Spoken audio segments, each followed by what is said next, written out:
Hello, people. It's Steven. Hey, look at his kitchen counter. Must be about a battery. Being I'm starting a start shot out with, well, a battery. And as you can see, it's a long one, folks. So, if you're taking a wild guess and you guys have been reading my discussions, me posting updates, this is battery number 2. This is going to put me at 110 amp total combined between the two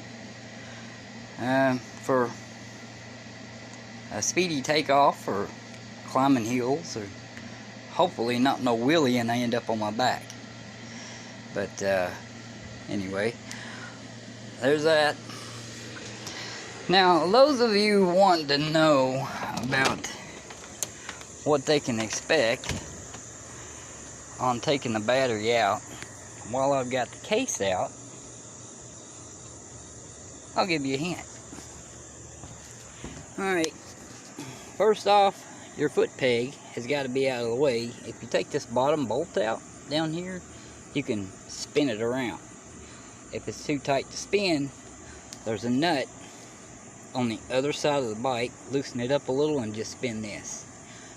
That way you can get this bolt, which sits right here, through this out. Otherwise you ain't getting nowhere. I seen where somebody else did a battery upgrade on theirs, and controller and motor. Fantastic, you beat me. Congratulations. Not that it was a contest or nothing, but I'm definitely taking my sweet time. Alright, you got another bolt that goes in through here. That's here. Now this is for this battery case holder type. I have seen another one that was actually made differently, and the casing was actually shorter. So you might want to be aware of that, because if you've got a shorter case, you are definitely not getting 18S in a case that's smaller, which is going to take up more space. Alright, next, you got another bolt that goes through here, for here, and I had to take the storage compartment off to get the ground wire out. I'm gonna have to do a little bit of rewiring, and after I get it back together at 110 amp, I'll have to keep an eye on that cable. That 4-gauge cable, if it gets too hot, the skin will melt. So that's a big concern. The breaker's 100 amp. Not too sure if it'll take 110 amp. Probably won't. So I'll have to upgrade that too. Maybe to 125 amp or 120 amp, which 120 is what this can do constant.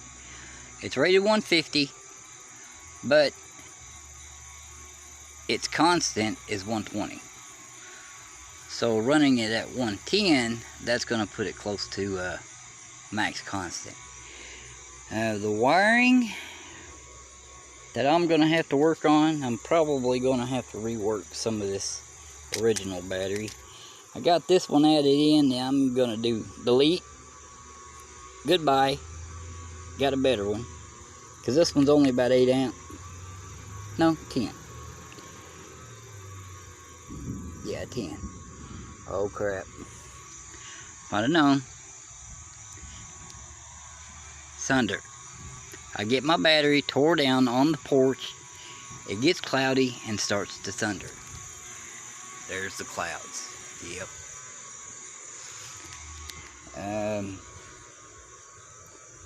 Well, this could turn out to be rather interesting. But anyway, folks, I've got to do some sorting with this mess, and I'm probably going to tape bind this battery instead of using straps, because they're breaking. And this tape, it is tough. Outside taking a knife and jabbing through it, it's pretty durable. And taking heat, well, I had a soldering iron right on it at 400 C, and it didn't even act like it wanted to melt. So my confidence is pretty good with this tape, and I guess I'll take this box in the house and get it sorted out. I'll bring you back when I get it done. There's a closing shot on this, but to you guys it'll be a second, less than a second, but to me it'll probably be a while. Okay, that battery's out. If anyone wants to comment that that battery is a disaster, thank you, I know it is. But when you're doing an experiment, and you know you're going to have to go back a few times, then make something to work, and when you've proven it works, go back and fix it. But in my case, I knew I would be adding more battery capacity because 18 to 25 miles just ain't shit.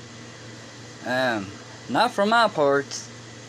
Now, if you're out in the backwoods and you only need to go a couple miles down the street and a couple miles back, and then you're fine. But I need range, and between this battery and this battery, I'm going to have 50 amp hour. Those of you that are working with kilowatt hours, multiply the voltage, 88.2, times 50 amp hour, times 50 amp hour. That would be correct. But anyway, that battery's sitting in there. It went in right nice. It's a good height. I probably could have squeezed in one more cell, but then I may have had a problem when I went to go to mount this back in. So I'm okay with that height. And anyway, I've got a range extender battery that's 12S 8P right there, 20 amp, and what I'm planning on doing is using that one as just what I said, a range extender that will plug into my boost converter, which is around here somewhere. That battery will plug into this. This will supply 88.2 volts to the other batteries until it runs down and it's dead. This can also be set for voltage bottom end limit, which I'll probably make 36 volts even though 33 is dead. And the output of it would be 20 amp on the input of this. That's how you got to set these.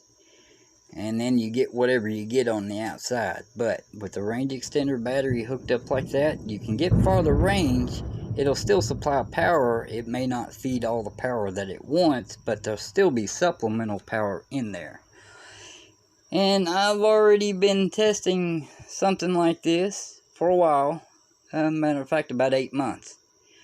On my solar setup in the house. I've got 12 volt batteries, AMG, set up on solar, but I've also got, well, I think I've been over this before. It's definitely on my channel, but not this tidbit of info. Okay, oop, bad light.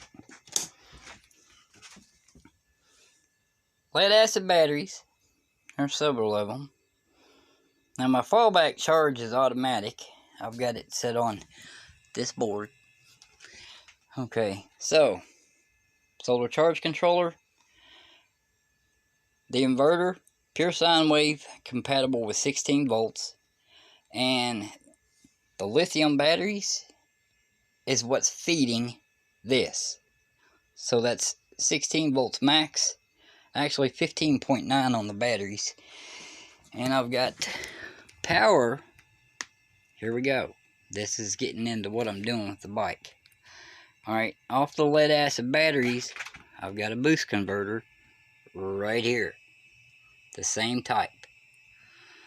Okay, it's set at 15.9 volts. It drains off of solar and the lead acid batteries up till about 12 volts on that little meter up there. I don't want it discharging the battery too much. And what this does, if the bottom end voltage is set, it'll reduce the drain on the batteries. And all of it just works together. So on the bike,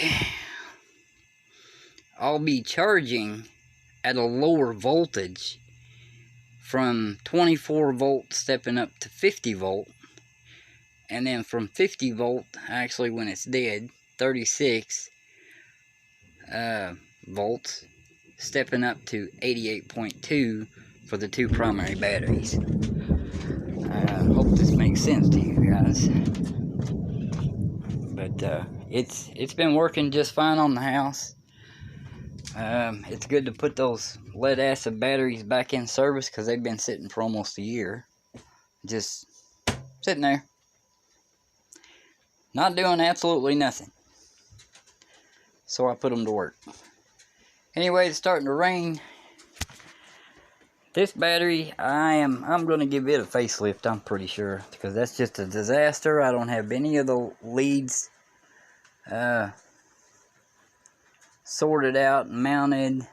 The BMS board needs to be mounted on it because that's the way I designed that one. Both BMS boards can fit down in the slot. And, well, I'm going to take a pause because, folks, it's raining. Catch you later. Boy, looks like I had a boo-boo. I unfolded this battery and, yeah, wow. And it's on the other end as well. Way down here. Huh. Bet I'm gonna have to change some cells. It's a good thing I've got some extra. They're right there. And that little black case, like right there, that's 40 more cells to work on. Just gotta break it down. So, worst case scenario, I'll probably have maybe 3 or 4 cells. I got plenty here. No big deal.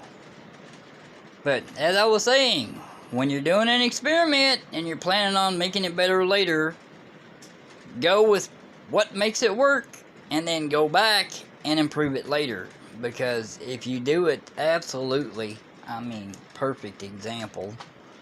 If you do it absolutely beautiful the first time around and it screws up, well, you gotta undo all the prettiness just to fix it.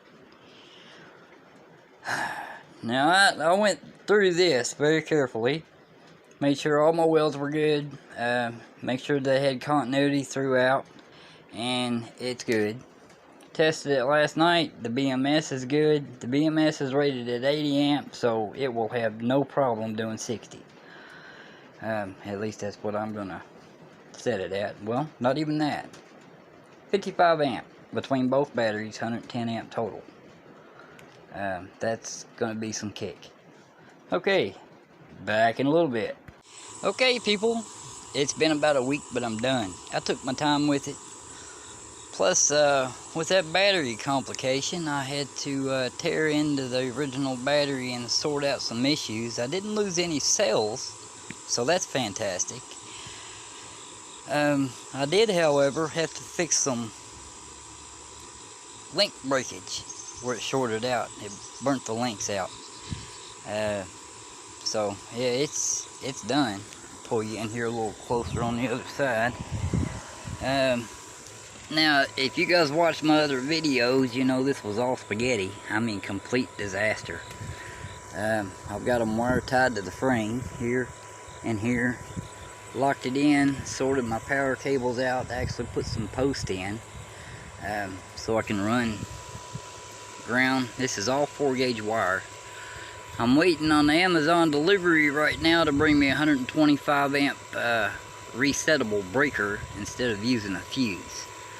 The factory breaker with that 4-gauge line, it could take it, but it split right down the center. So that had to go. And besides, I'm running 110 amp. I've got this reprogrammed now at 110 amp in sport mode and 60 amp on speed 1 and 2.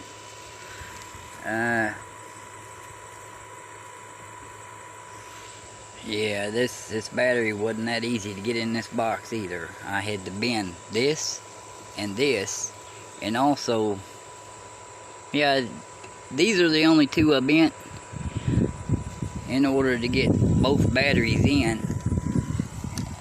Move in here a little closer. They're stacked 8 high, and then fold it over. Get in there. Fold it over to get my voltage. And it worked out okay. I ended up with some space in between the batteries on each side. As you can see, there's a gap there. I've got this foam in here to keep them spread apart. And here, it keeps them tight. And the original bars going across, it has been so long, I forgot what I did with those bars. I think they might be in the back room. I'm not sure. But as you can see, I'll go around the other side here. I've got my charge board, nice and neat, going across underneath the 72 volt regulator. Oh, Amazon is here. Okay, Amazon's back. They brought me my stuff. I've got the 125 amp breaker and also a 60 volt power supply that will go to 47.2 volts down to up to 60 volts. I was glad to see that low end voltage because I've got a 12S battery in the kitchen. Anyway, I've got this resorted, and where is, I know it's a lot of moving, there it is, the fan. I've got the fan seated right in between the batteries with hot glue, and my battery posts are mounted with hot glue. Both batteries are wrapped with that Mylar tape, and my charge cable is no longer in here. I didn't like this because, I mean, if you accidentally get stuck out in the rain, yes, that does have a ridge on the inside, but that is not going to stop water from getting in there, and the charge port's inside the tank. As the ones that own these, you know that. The ones that don't and you're considering buying one, heads up there. As long as you're in dry weather, you're good. And the wiring going from the charge port in this to the battery is very thin. So it's crap. That's why I've upgraded all the wiring. Okay. Now for the fan, I've got to tap into the 12 volt supply off of the 72 volt regulator that's on the bike. And that fan is actually a what did they call that? It's made by Arctic. It's a cooling fan that has a temperature probe on it. I can mount it on the heat sink, and as it gets hot, the fan will start spinning up higher. When it cools down, it nearly stops. So that'll help save power on the batteries overall. And that's pretty much it, people. I've headed out 24 miles, and I'm at 77 volts, I believe. So this is going to make a huge difference. And to be fair, 24 miles, almost 20 of that was packing me and my fiance, and both of us together weigh around 300 pounds. And it was plenty strong. That 110 amp really kicks out. Matter of fact, most of the time I had it in speed 2. And my speed 2 range is like 50 mile an hour max. Right around there. With that much weight on it going up a hill at 60 amp, which is what I've got it set at for speed 1 and 2. If you get onto a steep hill, you might have a little bit of a problem with slowing down, but it wasn't too bad. I mean, it's a mid-sized bike and it is electric, but if you hit that speed 3 and full current, it's moving. But with that, it also pulls the voltage down too. So when you get close to the like 75 volt mark, you might want to back it down to speed 1 and 2 to reduce the current. That's a big advantage with this. You can control the current for energy saving with 1 and 2, and then sport mode, which is speed 3, is full head on. The Voltol 150 can handle 120 amp constant. It's rated at 150, but only recommended for no more than 120 amp constant. I've got it set at 110. I figure I'll never have a problem with it. Only time will tell. But overall on the bike, I think I've got about 50-60 miles, maybe 70, and that's about it. With the way this is set up, I think I'm going to be pretty well happy with it, as long as the hot glue don't fall apart on me. And I need to find the support brace to mount this battery down on both sides, so that it don't jump around when I hit a bump. Now when I got up to like 62 mile an hour, I did feel a tire vibrate, and if I'm not mistaken, it was this one. That Michelin tire, it is fantastic. It conforms to the road. If you hit a bump, you can't really feel it that much. It absorbs quite a bit, but the shock is horrible. It's a pogo stick. It has no absorption to it whatsoever. And if it actually does, it's very little. And that's all, folks. I've got my 125 amp breaker and the new 60 volt power supply to get these batteries charged. It's rated at 20 amp, and the higher the voltage it goes in to this, the less it's got to work to meet the voltage output.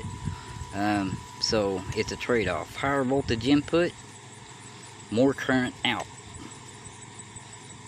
That's the way they work. And that is a boost inverter. What was it? The 1200 watt, I believe. 20 amp is what it's rated at. But the 20 amp rating is at the input, not the output, the input. Now, like I was saying, the higher the voltage input, the more current you'll be able to get out, because it's working less to amplify the voltage that needs to be met on the output. The battery pack is 88.2 volts or 88.4. I'll have to add that up. It's right around there. That's it, people. This is going to be the end of this saga.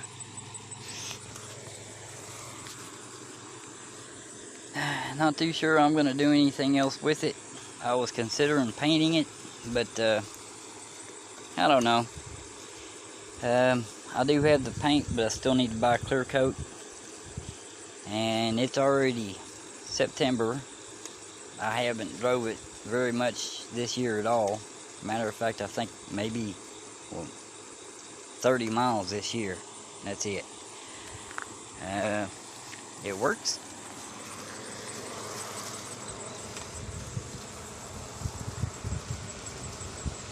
Hats off to the manufacturer for the motor and controller.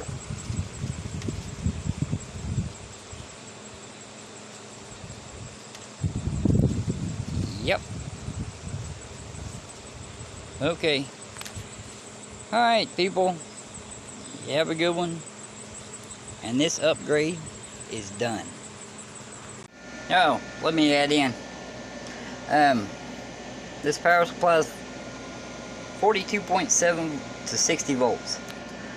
Let me get the box. I bought it from Amazon. Of course, you guys know I was waiting for it. So just a second. Screen blackout.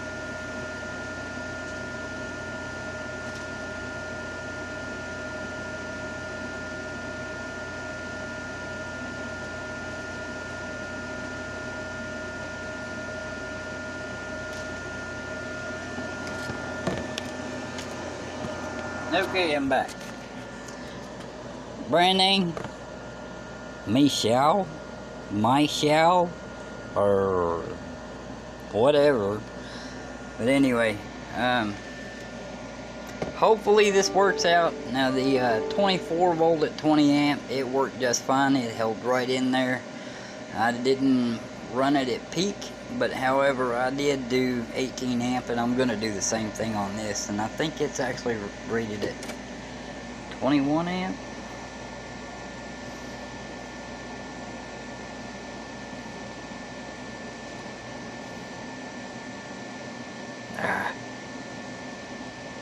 Can't tell.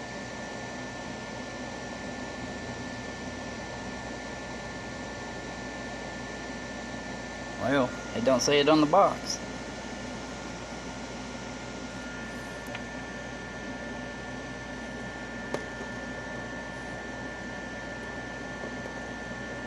Oh, anyway. Okay, those of you that opt in, and I've seen videos where you guys have actually seen my videos and you opted in to order a battery from China. If you do the same Voltol controller, keep in mind it is a 150 amp controller running at 120 amp constant, if it's set up that way. If you order a battery from China, and it has to be specially made, make sure you tell them you need 120 amp, and folks, I would not go no less than 50 amp hour, because you know it's pretty well useless. I mean, unless you're in a tight-knit, like a village, foreign country, and you only need like 20 miles. Okay, hey, no problem. But if you're in the U.S., most areas, unless you're in just a little bitty small town, you really need more than 20 miles. I'm hoping once this battery gets settled in, it ends up being right around 40 to 50 miles. But the old saying goes, 1 plus 1 does not always equal 2. It can actually equal more. Because what happens when you add 2 batteries in parallel, you decrease the current per cell. So if you decrease the current from the cells, just like this, cutting, say, in half, well, that puts less of a strain on the battery, and it will release the power slow because it's lower current, and they tend to have a longer runtime. The big important thing is make sure that battery is rated at 150 amp. The capacity is totally up to you guys, but I really would not recommend a 20 amp hour battery because you're just not going to get it anywhere. Well, at least not very far. You can go out and joyride, spend 10 miles, go to the store, and then 10 miles going home. And maybe, or maybe not, have enough battery power to make it home. You just never know. Because on stuff like this, you don't know until you know. But, yeah. Make sure 150 amp rated. That's the best way to go. And then the capacity, well, you can start out at 20 amp hour and just base your mileage on 1 mile per amp hour. Just as a baseline. Now, if you've got it set up like mine, you're doing 110 amp on 2 batteries that's rated at 160 amp. I'm thinking probably 30 miles is about what I'll get if I start having a lot of fun with him. Let me tell you, that 110 amp really makes that thing go. That's a lot of torque. Pretty fun, but hey, it's your choice on what you want to do. But yeah, and the breaker that I went with is one of these.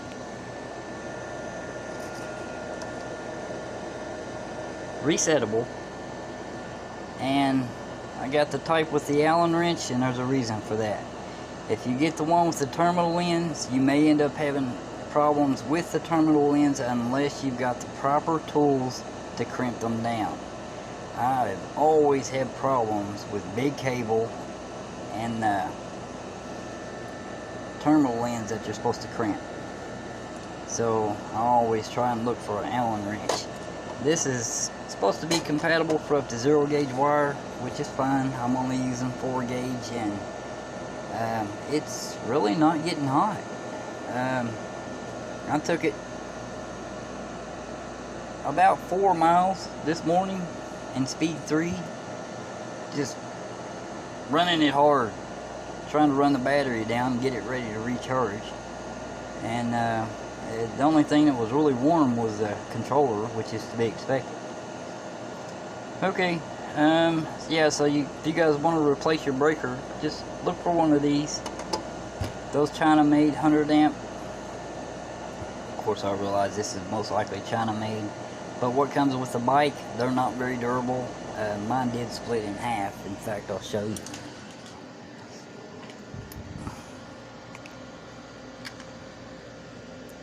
See how it split?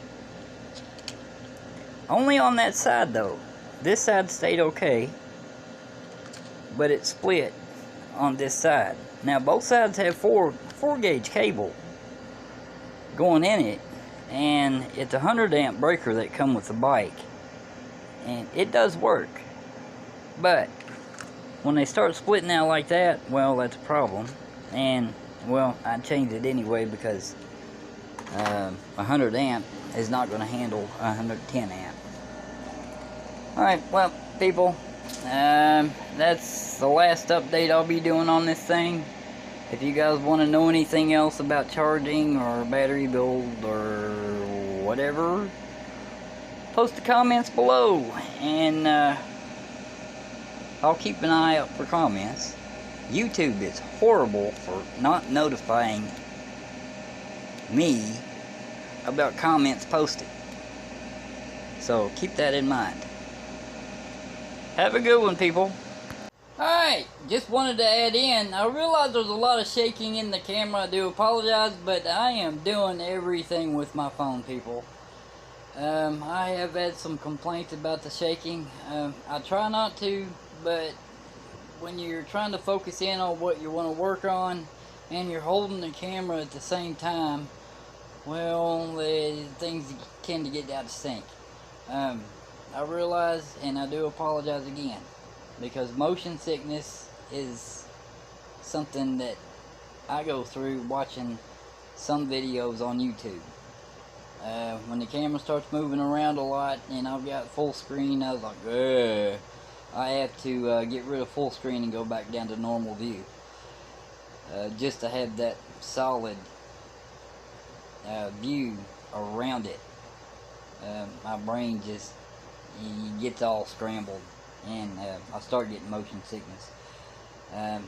So that's something you guys may want to work on. If you watch them full screen all the time, just put it down to normal view, and that may or may not help. It depends on you and your brain. It helps me. But yeah, there was a lot of motion. I totally get it, and I apologize. I don't have anybody else with me right now that could have done the camera and held it still and etc. Plus some of the things that I needed to focus in on to show you guys. Well, as you've seen, it wasn't in plain view. But anyway, hope you guys found the entire series information needed. But if you watch everything together, you'll most likely pick up what you need. But if there's anything missing, like I said, post comments. And there is other people out there that I imagine would like to see this video, so share. And subscribe if you like. That's fine, but share with others, or even like it. Liking, I think, does share. I don't know. I'm not a big YouTube person, so I just know post a video, watch people, and let people see what you're doing. That's it. Okay. Alright, that's my apology for all the moving. Have a good one.